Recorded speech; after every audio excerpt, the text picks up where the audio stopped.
আসসালামু আলাইকুম রহমতুল্লাহি ওয়া বারাকাতুহু। আমি যে মাউসটি আজকে রিভিউ করব, মাউসটির ব্র্যান্ড হচ্ছে অ্যাফোরটেক, মডেল হচ্ছে G3200N। মাউসটি হচ্ছে ওয়্যারলেস মাউস। এই মাউসটি দেখতে অনেক সুন্দর।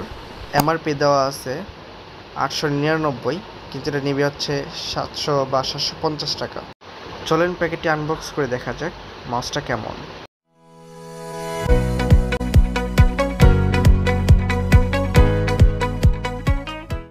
আমরা প্যাকেটটি খুলে দেখতে পারবো একটা ঢোঙল এবং একটা ব্যাটারি। এই ব্যাটারিটি আপনার 1 থেকে 1.5 বছর চলে যাবে। আর সাথে একটা ব্ল্যাক কালারের মাউস। এই মাউসটা আপনার দেখতে অনেক কিউট। ব্যাটারিটা আমরা এখন এই জায়গায় বসাবো।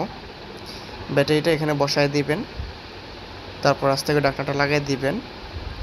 এখানে আবার আপনার ঢোঙল রাখার জায়গা আছে, এখানে আপনি ঢোঙলটা কখনো ল্যাপটপ থেকে খুলে রেখে দিতে পারবেন। চলুন আমরা ল্যাপটপে লাগিয়ে দেখি। এটা হচ্ছে আপনার অন করা বাটন।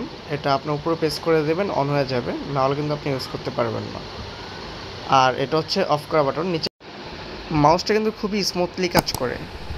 আমরা যে কাজ করলাম, কিছুক্ষণ ইউজ করলাম, আপনি এটা 1 থেকে 1.5 বছর ইউজ করতে পারবেন, রাফ ইউজ করতে পারবেন, কোনো সমস্যা নেই। যারা আমার চ্যানেলটি সাবস্ক্রাইব করেনি অবশ্যই সাবস্ক্রাইব করে দিবেন। ভিডিওটি ভালো লাগলে অবশ্যই লাইক করে দিবেন। আল্লাহ হাফিজ।